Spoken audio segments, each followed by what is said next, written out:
بسم الله الرحمن الرحيم. والفجر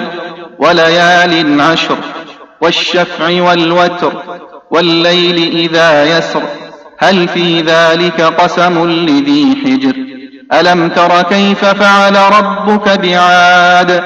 إرم ذات العماد التي لم يخلق مثلها في البلاد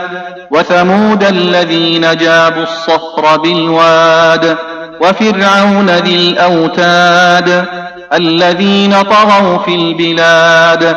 فأكثروا فيها الفساد فصب عليهم ربك سوط عذاب إن ربك لبالمرصاد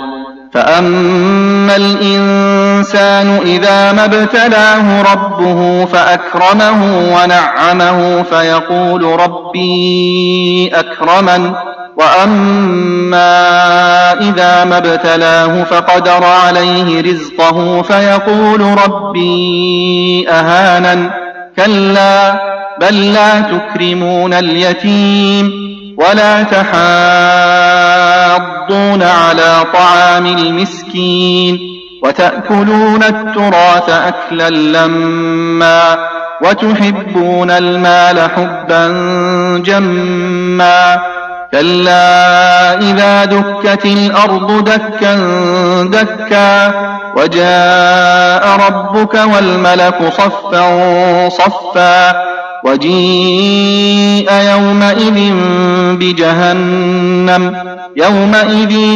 يتذكر الإنسان وأنى له الذكرى يقول يا ليتني قدمت لحياتي فيومئذ لا يعذب عذابه أحد ولا يوثق وثاقه أحد يا أيتها النفس المطمئنة ارجعي إلى ربك راضية مرضية فادخلي في عبادي وادخلي جنتي.